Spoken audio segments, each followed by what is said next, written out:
CNBC TV 18, celebrating 16 years of business leadership.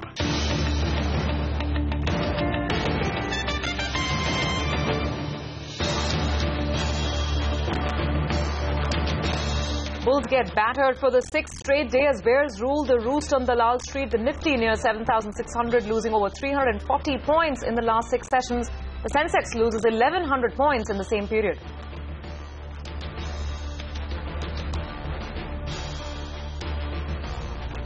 Wall Street perks up in trade as crude oil prices recover, but technology stocks decline. European markets end mixed.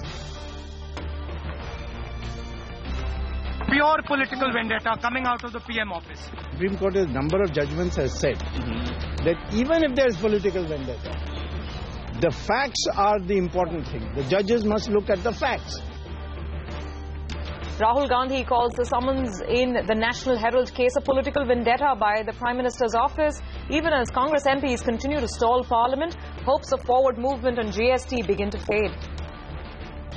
The real estate sector is one step closer to getting a regulator. The Cabinet has cleared the real estate regulator bill, also approves mandatory use of jute in packaging certain commodities.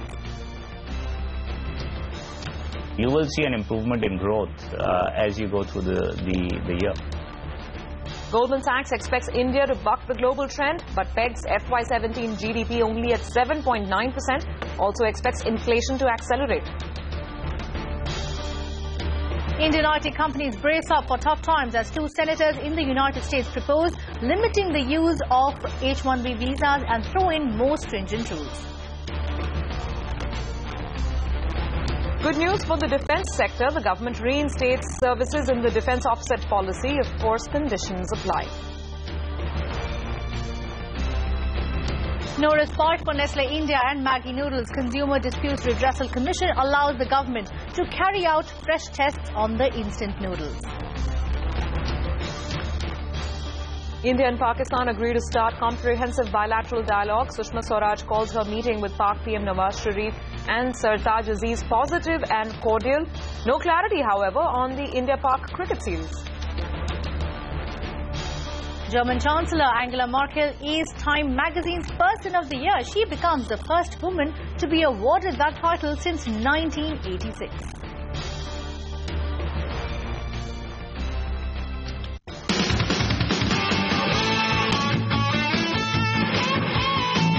The Performance Card of the Year.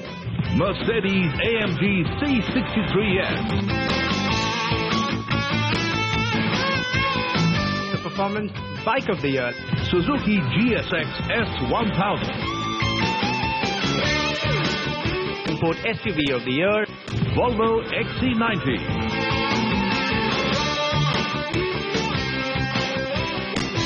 The Import Motorcycle of the Year. Ducati Scrambler.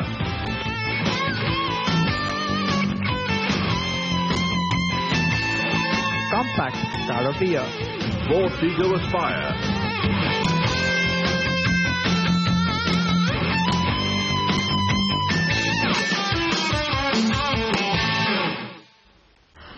Good evening and thank you for joining us. Well, that was a little bit of the glimpse of the 16th Overdrive Awards. Those awards are as old as us, 16 years old at CNBC TV 18. You will get more of that action through the course of the next 1 hour. Thank you for being with us on India Business Hour. Hi, Kritika. Hi, Survi. It was a crazy day. There's celebration in the national capital, but there was drama in the national capital as well.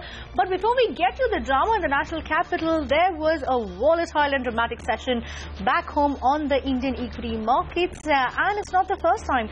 So let's get you the action. Markets tumbled for the 6th straight session, and the sell-off was across the board and across sectors. So the Nifty lost over 1% by the end of the day. At one point, even flirted with that 7,600 mark in intraday trade. Sensex lost over 270 points and is now just a whisker away from the 25,000 mark. Mid-caps got whacked out of shape once again as that index lost nearly 2% by the end of the day. Anuj Singhal is here for the wrap of the day's trading action. Anuj, clearly bulls are now down and out completely.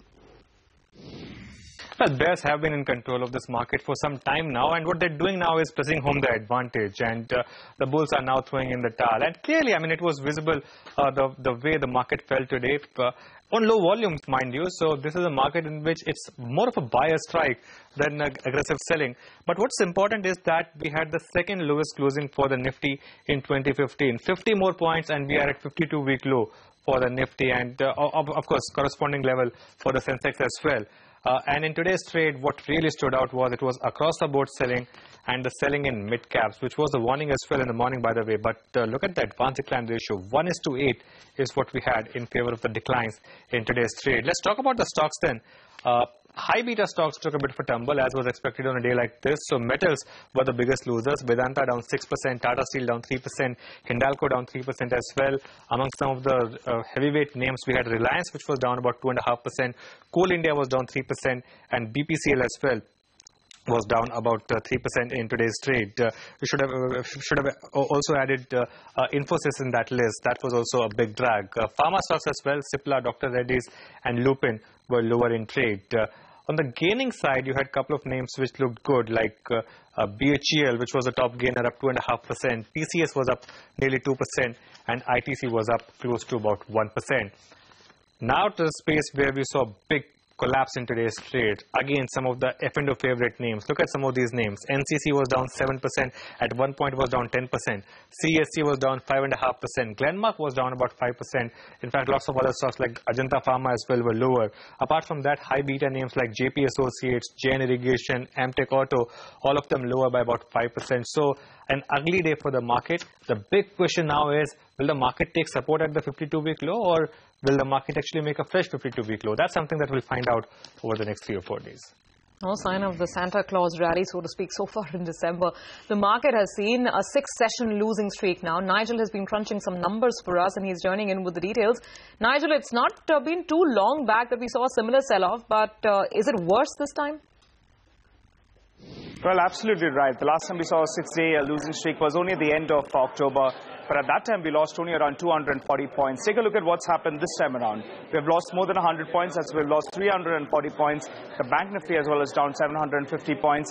And the Sensex has lost more than 1,100 points. So clearly this time around, it's been far worse. I'll take you through the broader markets as well. The small cap as well as the mid cap space, they've lost between 4.5% to around 5.5%. So not looking good on that front as well.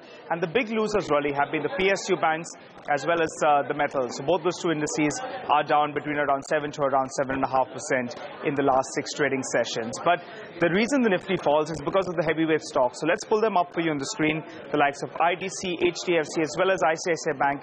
Put them together, they constitute nearly around 18% on the Nifty. And you put together the other few heavyweights, L&T, Infosys, as well as Reliance Industries. They, in fact, constitute another 17%. So all these six stocks, they, in fact, constitute nearly around 35% on the Nifty. And they have lost between 5 to around 8%, not giving the Nifty much of a chance. But the other big losers are the likes of the metals index. So we have Vedanta there, the biggest loser, down more than 10%. Hindalco as well has lost a goodish bit. Banking stocks, they haven't done well. So PNB as well as Bank of Baroda, both of them in there with big losses. But we have SBI as well as Yes Bank of them on the losing end. Oil and gas stocks, they haven't fared well either. And a few more Nifty losers should be up for you on the screen. The likes of Adani Ports, we have Tata Power as well, that have been struggling in the last 6 sessions. But there's one stock that's done very well and bounced back up. That has to be Sun Pharma. It's sitting with a gain of close to around 4%. But those are all the frontliners. Take a look at some of those stocks that trade in the broader markets. High beta has got Spank, JP Associates, India Bulls Real Estate, JSPL, all of them smacked to them.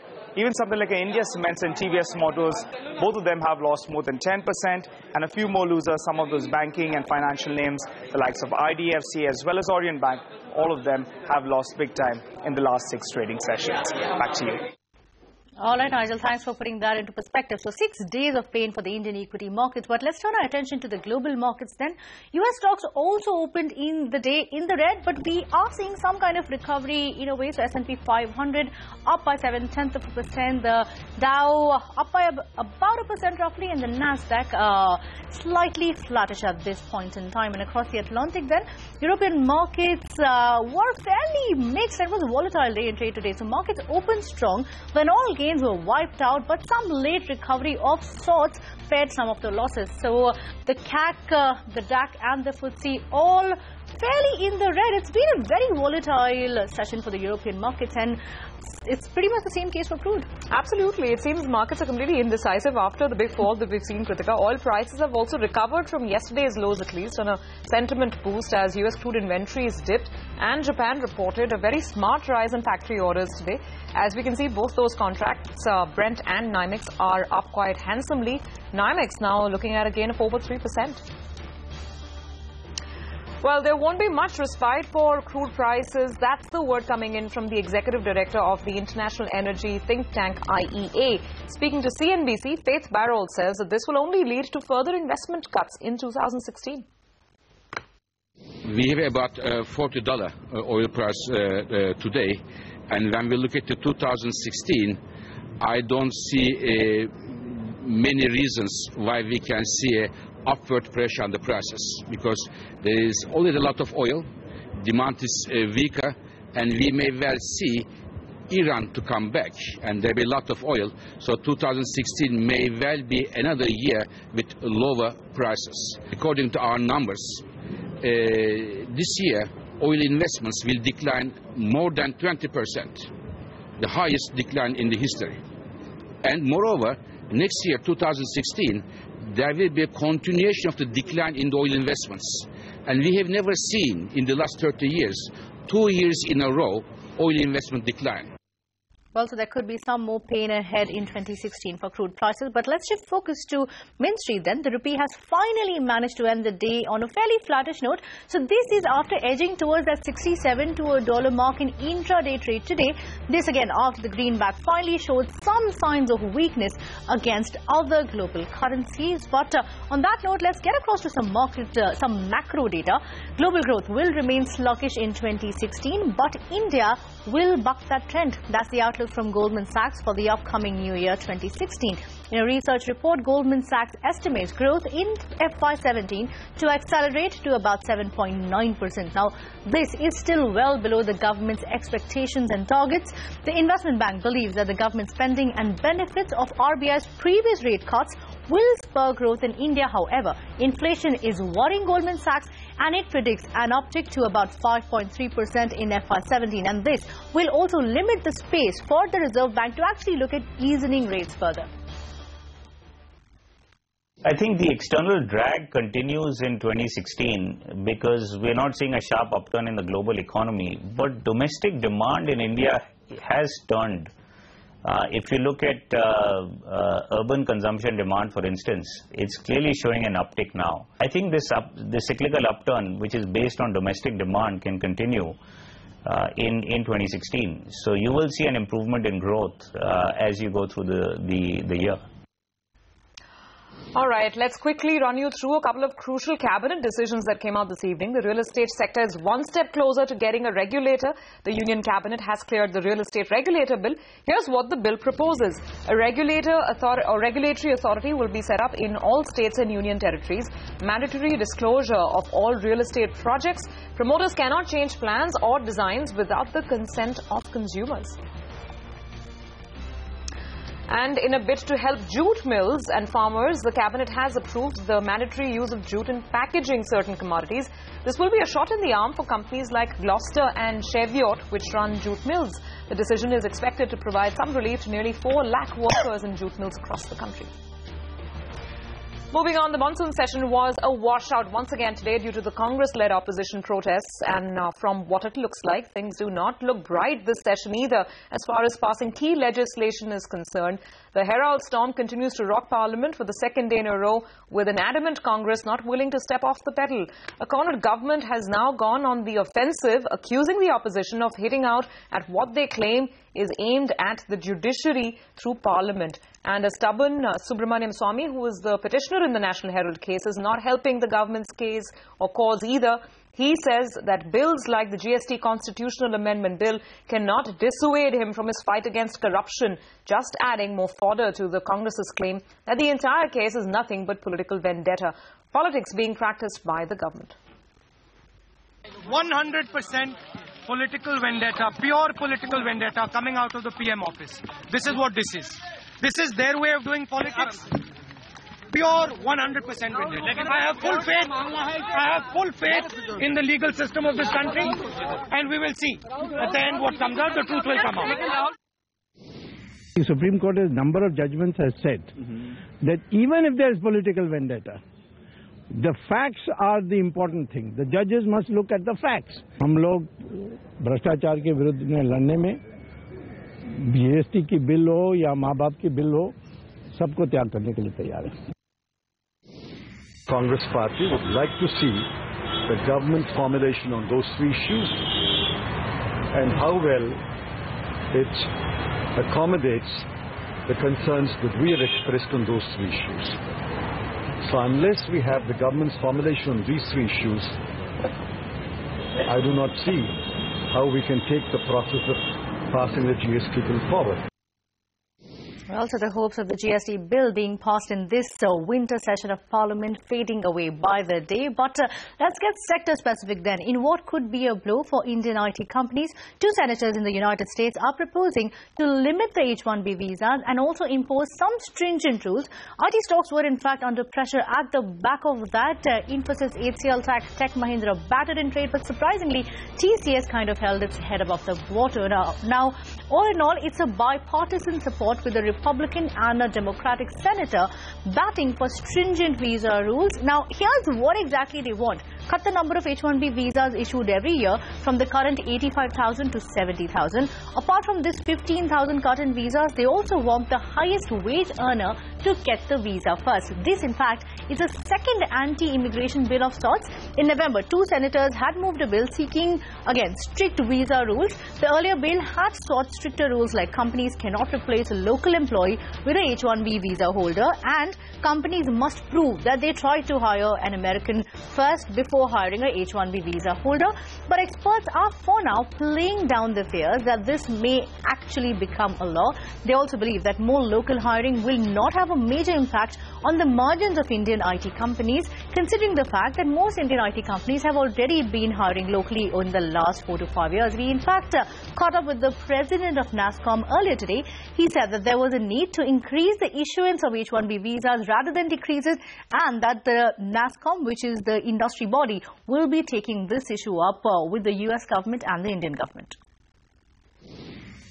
The obvious concerns are that this would restrict the number of H-1B visas while not addressing the root cause, which is the shortage of skills that is there in the US and which prevents all the needs that the client companies have from being addressed purely with local resources.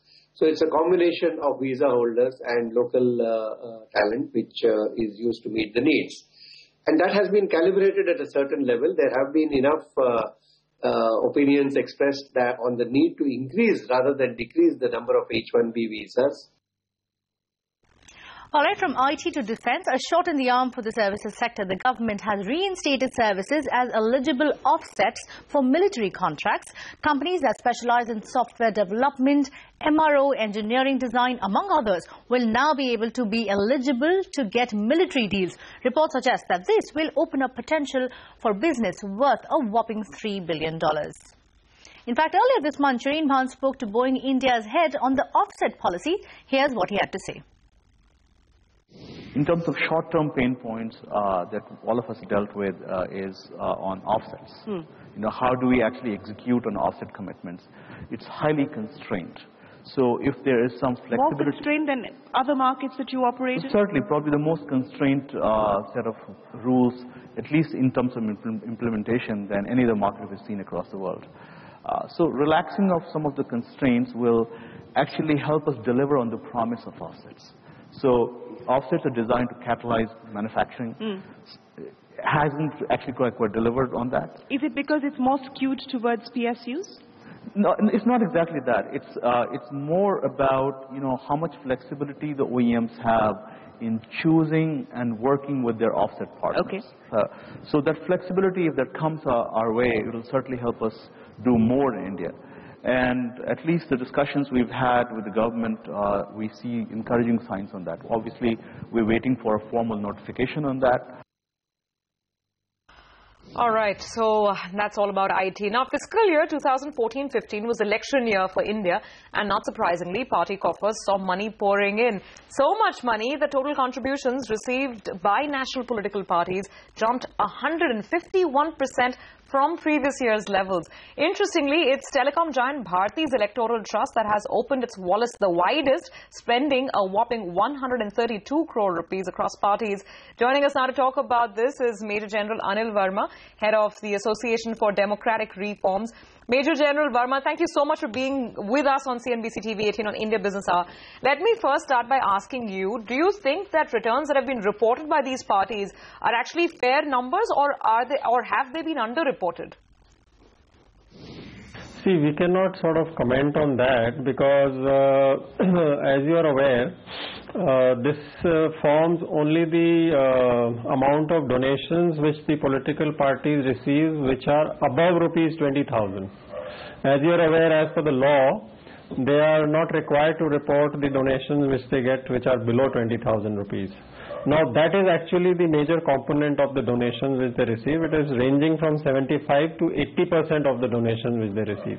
So what they declare in the reports about 20,000 is just about 25 to 20% of their donations. Mr. Verma, do you think that if you add donations below 20,000 and donations above 20,000, that makes up the bulk of the contributions actually made? Yeah. That is what the total amount will be. But what you are saying has a point, because the type of expenditure which we have seen, which took place in the Lok Sabha elections of 2014, is generally not commensurate to the reports which they show. Now, in this case, as you have seen, in the 14-15 reports which they have submitted, there has been an increase of 156% for BJP, 137% for the Congress, and about 177% of the NCP compared to the previous fiscal. But this I can attribute to the Lok Sabha elections, because, you know, there were more funding around that time. So maybe this increase is because of that. Major, we've also seen a lot of money being spent on media campaigns. Is a lot of that, or at least most of that, getting reported through the annual reports of these political parties? See, when they submit their expenditure reports, that also we feel is a little underreporting. Whether it is the candidates who are contesting the elections, when they submit their election reports, they also generally keep it to 55 to 60% of the limit of the election expenditure, which, you know, as for Lok Sabha it is about 70 lakhs, and for the bigger states it is 40 lakhs, and smaller states it's 28 lakhs. So they generally underreport that, because they want to keep a leeway in case, you know, there is this thing raised by the ECI. They can always say, okay, cover it up and make it up. And as you are aware that for political parties there is no expenditure limit. So they are, as per law, they are not required to, you know, this thing. So that is why a lot of expenditure is done for the candidates, but in the name of political party expenditure. So that is another big loophole which they utilize. Major, your report also mentioned that when it came to actual disclosures, none of the political parties were forthcoming in terms of providing details. So what, in your opinion, should be the new regulation with regard to this? And, you know, the bigger question is, who can enforce this to ensure transparency?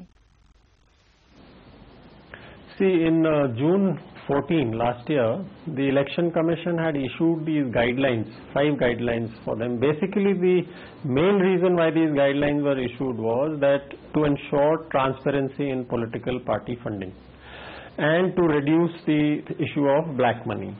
So these were very clear guidelines, and unfortunately, you know, and they have specified that they must give all these transactions about 20,000 rupees must be by check, draft, RTGS and all that. PAN number should be given in case of the resident Indians. passport number should be given in case of non-resident Indians, address of the bank, check number, draft number and all that should be given, address of the donor should be given. There is a particular format in which it is supposed to be submitted. But unfortunately, all those guidelines are not followed. If you have seen in this current report of ours, you will find that in case of Congress, I think almost 98% of the donations, they have not given the address or some such thing in their list. I don't now recall exactly. But it is the same with all the other parties also. Some or the other detail is missing. Now, if a person is not given PAN number details, then how do you know where is that money coming from? Is that guy paying income tax? If somebody wants to, follow up and see. So this is opaqueness which is done deliberately. So the whole idea is that these reports become ambiguous. So the objective of issuing guidelines by the Election Commission is being defeated by the way these reports are put up. So what we have recommended is that if, they submit their affidavit during the time of the elections when they are filing their papers, if you are leaving anything blank, then you are held accountable. It is a punishable offense. So similarly, when they give these expenditure and donation reports, etc., they should make sure that all the things are filled up. Now, there are cases in this, if you go into details, which we have done, you will find same check number in two different people's names, same PAN number in two different people's names. Okay, if you ask them, they will say these are typo errors. We can overlook that. But the larger issue is what I mentioned to you, that no addresses, no PAN numbers, no check number details, which bank, what is the address. So these type of things should not be accepted. I totally get your point. So therefore, shouldn't we be moving towards some sort of an online system for political funding, perhaps get the EC to enforce this so that there is a clearer money trail? Yes, slowly I think we should move towards that. Why not? But as far as, even in the current system, as long as they give all the details of the checks and the bank drafts and all, it is fine. That can be sort of traced. Well, that is the hope, that we move towards an online system. But the larger question is, the corporate funding this year was at an all-time high. Do you think there could be anything unusual about that? No, it is nothing unusual. We all know that all these political parties, especially the national political parties, are largely funded by the corporates only. In the current instance of these reports which they submitted themselves, BJP is 94%. Hello?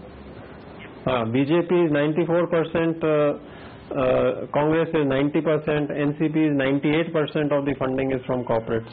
Balance is from individuals. So it is that is why the question of quid pro quo comes. Because if you are being funded and supported to such a large extent by the corporates, obviously they will expect something from you when you come to power. And that is why they fund these two main parties. If you see, most of these big trusts have donated to both BJP and Congress. So, finally, a lot of corporate funding this time has been directed towards one particular party. So, is that an indicator of the direction in which the wind is blowing? And does this signal how corporates are viewing the government? Yeah, it appears so, because of course at the time of elections and when the election campaign is on, one really doesn't know how much which electoral trust or corporate is funding which party. It is only when these reports come out that we can analyze and we can. So from it appears that yes, they were also pitching for a change at the central government, and that is why if you see in all respects BJP has been getting the maximum funding. All right, Major General, we'll leave it on that note. Thank you so much. Appreciate you coming on the show this evening. CNBC TV 18, celebrating 16 years of business leadership.